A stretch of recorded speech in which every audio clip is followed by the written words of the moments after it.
প্ৰকৃতি আশ্ৰয়ী আছুয়াদি বৃক্ষ হিয়াৰ ভিতৰে।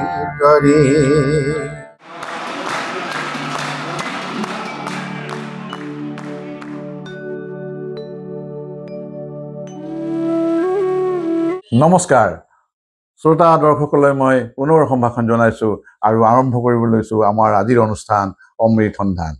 আজি আমি অমৃত সন্ধানলৈ মাতি আনিছোঁ আমাৰ ওচৰৰে গাঁৱৰ এগৰাকী অখ্যাত শিল্পী, বিভিন্ন ধৰণৰ কাম কৰিছোঁ যদিও প্ৰচাৰ বিমুখ এগৰাকী শিল্পী। তেওঁ আমাৰ অতি আদৰৰ মৃগেন দাস।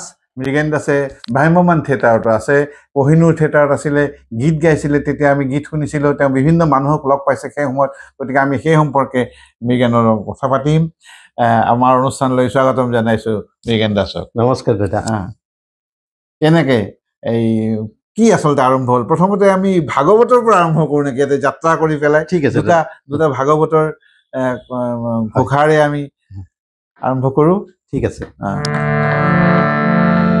মই বিভিন্ন ঠাইত ৰাজহুৱা অনুষ্ঠানত ভাগৱত পাঠ কৰিছোঁ। তাৰে অকণমান মহাপুৰুষ শ্ৰীমন্ত শংকৰদেৱৰ দশমৰ কেইটামান পংক্তি মই গাই দিছোঁ। দুলৰী চন্দৰ সংসাৰ বৃক্ষৰ কথা তেওঁ কৈছে ধুনীয়াকৈ কেইটামান হেৰিত।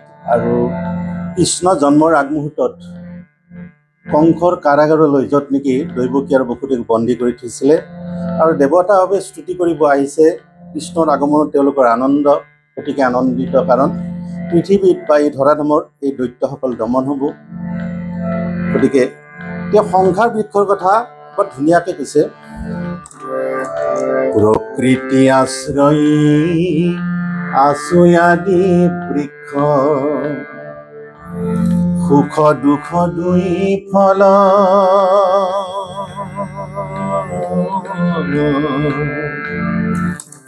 তিনি গুণে মূল অৰ্থ চাৰি ৰস অহিপাই ইন্দ্ৰিয় বল। গুৰুজনে কৈছে এই সংসাৰখন একডাল বৃক্ষ, এডাল গছৰ লগত ৰিজনি কৰিছে। তাৰে দুটাই ফল, সুখ আৰু দুখ। কাৰোবাৰ দুখৰ ফলটো বেছিকৈ লাগে, কাৰোবাৰ সুখৰ ফলটো বেছিকৈ লাগে। তিনি গুণে মূল শিপাডাল তিনিটা গুণত থৈ দিছে, সত্য ৰজ আৰু তম। অৰ্থ চাৰি ৰস, এই সংসাৰ বৃক্ষৰ ৰস হৈছে চাৰিটা ৰস। আমাৰ চাৰিটা ৰস ধৰ্ম, অৰ্থ, কাম আৰু মোক্ষ। ছয় উৰ্মি আত্মা, সাত ধাতু চাল, শাখাই অষ্ট প্ৰকৃতি।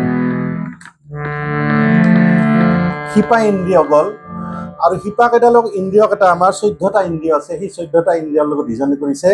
জ্ঞানেন্দ্ৰিয় 5টা, কৰ্মেন্দ্ৰিয় 5টা। জ্ঞানেন্দ্ৰিয় 5টা হৈছে চকু, জিভা, নাক, কাণ আৰু ত্বক। তক ছাল। আৰু কৰ্মেন্দ্ৰিয় 5টা, পাদ, পানী, পায়ু, উপস্থ লিংগ। তাৰ লগত 4টা যোগ হৈছে চিত্ত, মন, বুদ্ধি, অহংকাৰ। অৰ্থাৎ অৰ্জুনৰ যে ৰথৰ এই 4টা ঘোঁৰা, এই 4টা বগা ঘোঁৰা, চিত্ত, মন, বুদ্ধি, অহংকাৰ, এই 14টা ঘোঁৰা। এটা দেহ বিচাৰৰ গীতত আছে, একগোটি ঘৰৰ মধ্যে 14 গোটি গৰু, মন হৈছে গৰুখীয়া, চিত্ত হৈছে লৰু। বৰ সাংঘাতিক কথা। এই শৰীৰটোক ঘৰৰ লগত ৰিজনি কৰিছে, আৰু গৰুৰ লগত ৰিজনি কৰিছে 14টা ইন্দ্ৰিয়। আৰু গৰু থাকিলে একজন গৰখীয়া থাকে, গৰখীয়া কাক কৈছে? মনটো। আৰু গৰখীয়া হ'লে নহ'ব, এতিয়া লৰু লাগব হাতত। লৰু তকন বা আমাৰ ভাষাত কৰোৱা লৰু। গতিকে চিত্তক লৰু কৰিছে। অৰ্থাৎ যি মানুহে বিবেকৰ দ্বাৰা পৰিচালিত হয় তাৰ কেতিয়াও যত নাহে। সেইটো হৈছে আমাৰ সংসাৰ বৃক্ষৰ কথা। শেষত কৈছে ছয় উৰ্মি আত্মা, সাত ধাতু চাল, শাখাই অষ্ট প্ৰকৃতি, দশ বায়ু পাত ইখ জীৱ দুই, ও পক্ষী থাকে আত।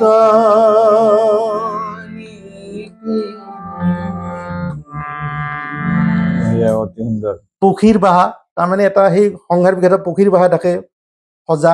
দুটাই পক্ষী, জীৱাত্মা আৰু পৰমাত্মা। 6 উৰ্মি কৈছে। উৰ্মি 6টা উৰ্মি আমাক অহৰহ খুন্দিয়াই থাকে সংসাৰ সাগৰত।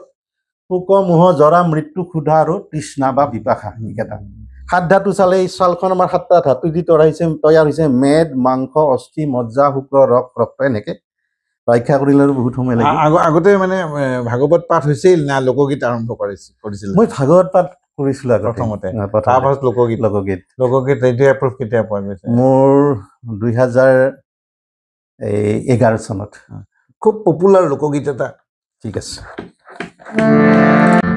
এই যিটো লোকগীত গাবলৈ লৈছো তুলসীৰ কথা কৈছে আমাৰ তুলসীৰ চিঙাৰ নিয়ম আছে বহুত পাতক পাতে ছিঙিব নালাগে ডালে পাতে পাতক পাতে ছিঙিব লাগে এই কথাখিনি বৰ ধুনীয়া কথা আনিলা তুলসী প্ৰভু ৰাম গদাধৰে ঐ ৰাম গদাধৰে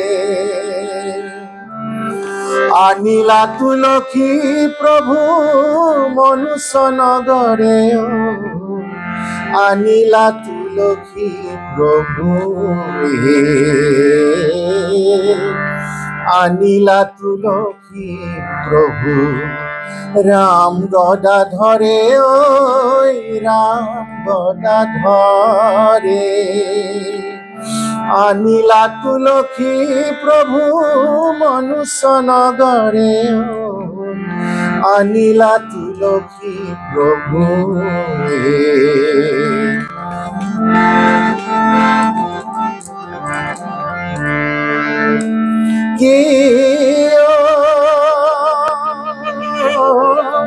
যিটো জানে তুলসীৰ ডালে মূলে চিঙে ঐ ডালে মূলে চিঙে সাতম পুৰুষ তাৰ নৰকত পৰে আনিলা তুলসী প্ৰভু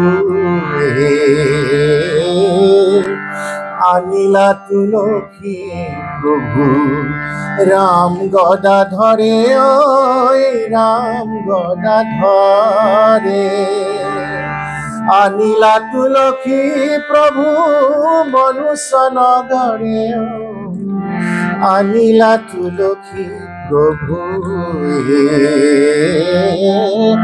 আনিলা তুলসী প্ৰভু কাৰ পৰা অনুপ্ৰেৰণা পোৱা হৈছিল এনেকে মানে গীত সৰুতে আমি কেনেকে অনুপ্ৰেৰণা পাইছিলো মোৰ একজন দাদা আছে আমাৰ ডাঙৰ দা দিলীপ দাস তেওঁ হায়াৰ ছেকেণ্ডাৰী এখনত কাম কৰে ৰিহাবাৰী খুব দখল আছে সাহিত্যৰ ক্ষেত্ৰত বা গীতৰ ক্ষেত্ৰত ইংৰাজী সাহিত্যৰ তেওঁ মোক এনকাৰেজ কৰিছিলে আৰু মই এজন মানুহৰ নাম ক'ব লাগিব আমাৰ শিক্ষাতীৰ্থৰ গগন চৌধুৰী ছাৰ তেওঁ আমাৰ প্ৰধান শিক্ষক তেওঁ খুব এনকাৰেজ কৰে মোক আৰু খুব মানে এক্টিভ মানুহ তেওঁৰ মানে যিটো মানে এক্টিভিটি খুব মানে ল'ব লগা আৰু মন্দা ক্ৰান্তা সংগীত বিদ্যালয় মই এইবাৰ কৰ্মশালা কৰিব গৈছিলোঁ কান্তা দেৱী আৰু ৰুবুল শৰ্মাই মোক খুব মানে এনকাৰেজ কৰে তেওঁলোকৰো মই নাম লৈছোঁ আজি এইখিনিতে মানে ক'ত শিক্ষা গ্ৰহণ কৰিছিলোঁ মই সংগীতৰ ক্ষেত্ৰত পাঠশালাত বিশাৰত পাছ কৰিছিলোঁ মই শাস্ত্ৰীয় সংগীত আৰু এনেই আমাৰ ওচৰতে একজন আমাৰ হৰমোহন নাথ নামৰ এজন আমাৰ গায়ক আছিল তেওঁ মানে সৰুতে শিকাইছিল মোক প্ৰাথমিক সেনেকৈ তাৰপিছত মই এই শাস্ত্ৰীয় সংগীতৰ হেৰি কৰোঁ তাৰপিছত এনেকৈ মই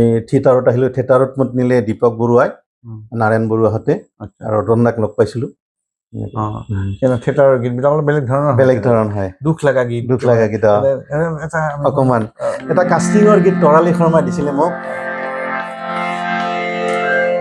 তোৰ সপোন দি থক আজি জাননী বিধিলিপি জাননী বিধিলিপি তোৰ সপোন দি থক আজি জাননী বিধিলিপি জাননী বিধিলিপি থুপি থুপি তৰাৰে আকাশ সজালি আৰু সজালি তৰা সেই হাঁহিৰাৰতে নাচে ফণি জাননী বিধিলিপি তোৰ সপোন দি থক আজি জাননী বিধিলিপি জাননী শিল্পী প্ৰস্তুতি পৰাশৰে অসমৰ বিখ্যাত অভিনেত্ৰী তেওঁ লিপছ দিছিলে এই গীতটোত এটা সাংবাদিকৰ কেৰেক্টাৰ আছিল বৰ ভাল লগা গীত আছিল কেনে ভ্ৰাম্যমানত থাকি কেনে লাগে খুব ভাল লাগিছিল ৰতন দা খুব ভাল মানুহ আছিল আৰু এইখিনিতে মই আপোনাৰ কথা ক'বই লাগিব মই সমূহ দৰ্শকক কৈছোঁ প্ৰমোদ দাস বিখ্যাত নাট্যকাৰ সেই সময়ত আমি সৰুতে হনুমান সাগৰ বন্ধা চাওঁ এখন বিখ্যাত আলোড়ন সৃষ্টি কৰিছিলে আপোনাৰ এই নাটকখনে গোটেই ভাৰতবৰ্ষত নাৰী প্ৰধান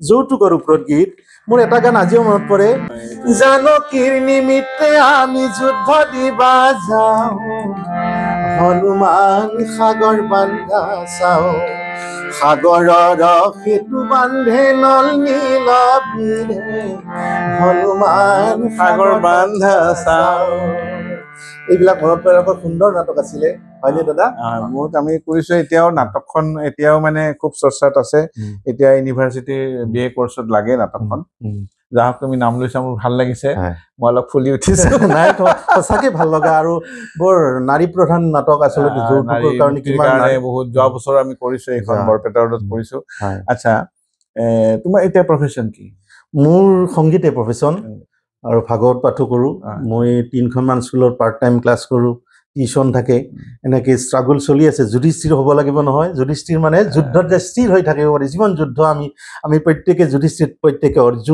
অৰ্জুনৰ গান দি পাইছোঁ কৰ্ম আমি কৰ্ম কৰিবই লাগিব যাৰ যিটো কৰ্ম চাকৰিয়ালে চাকৰিক যাবই লাগিব গায়কে গীত চৰ্চাই কৰিব লাগিব খেতিয়কে হালখন নিবই লাগিব দোকানী নহয় যিটো কাম কৰা হয় যিটো কৰ্ম আমাক দিয়া হয় মোক তোমাক যদি এটা আলু নিকাবলৈ দিয়া হয় কাটিবলৈ দিয়া হয় তুমি সেইটোৱে ভালকে কাটিলে মানুহে ক'ব বৰ সুন্দৰ সেই এটা কলা যিটো তুমি কৰা সেইটো একদম ভালকে কৰিব লাগে ঠিক আমি এই প্ৰগ্ৰামটো কৰিছো আমি চেষ্টা কৰিছো ফেচবুকৰ প্ৰগ্ৰাম এটা যিমান পাৰো আমি ভাল কৰিবলৈ আমাৰ এই সীমিত ব্যৱস্থাৰে আমি চেষ্টা কৰিছো কৰিব লাগিব গতিকে তুমি জীৱনটো চলাই নিয়াৰ ক্ষেত্ৰত এইটোকে তুমি প্ৰফেশ্যন কৰি লৈছা ভালকে কৰিব লাগিব যে নহয় মই এনেকৈ চলি গ'লো এনেকুৱা কথা নহয় যিমান পাৰা যায় উন্নতি কৰিব লাগিব এই ক্ষেত্ৰত মই আশীৰ্বাদ কৰিছো বা মই শুভকামনা জনাইছো তুমি আগবাঢ়ি যাবা ৰেডিঅ'ত মই লোকগীত গাইছিলোঁ লোকগীত মই গাইছিলোঁ হিয়াৰৰ ভিতৰে এই লোকগীতটো লয়ৰে শৰীৰে খেমতাতৰ এটি গীত এনেকৈ এতিয়া লোকগীতৰ আৰ্টিষ্ট বহুত প্ৰগ্ৰেম চগ্ৰেম পোৱা নাযায় তেনেকৈ পোৱা নাযায় বহুত হেৰি কৰে লেটকে তথাপি ৰেডিঅ'ৰ বিখ্যাত গীতটো এবাৰ গাই শুনাই দিলে দৰ্শকে ভাল পাব হিয়াৰ ভিতৰে আছে নিজ গুৰু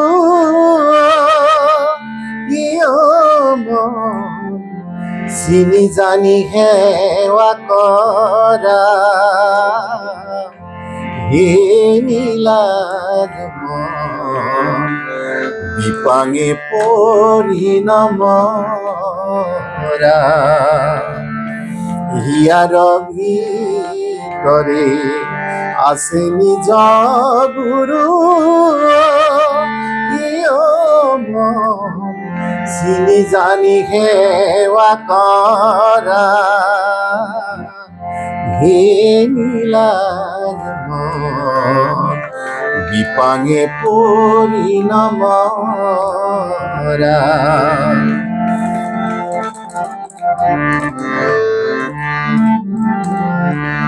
এ হৰিয়ে চিনিলে নাপাই চিনিলে পাই ইবৰয় অদ্ভুত জালা দেহৰ কথা কৈছে যদি আমি আত্মাক কথাটো অলপ ওলোটা যেন লাইনটো চিনিলে নাপাই নিচিনিলে পাই কি কথা কৈছে যদি আমি আত্মাক জানিব পাৰোঁ পৰমাত্মাক জানিব পাৰোঁ তেতিয়া আমি এই জ্বালা যন্ত্ৰণা সংসাৰ নাপাওঁ যদি নিচিনো পাই থাকিব লাগিব এ হৰিয়ে চিনিলে নাপাই নিচিনিলে পাই ইবৰয় অদ্ভুত জালা আৰ 12 জন বৈষ্ণৱে পিন্ধিয়া ফুৰিব একেখনি চিঙা কাঠা নীলাজ হে নীলাজ বিপাঙে পৰি নমৰা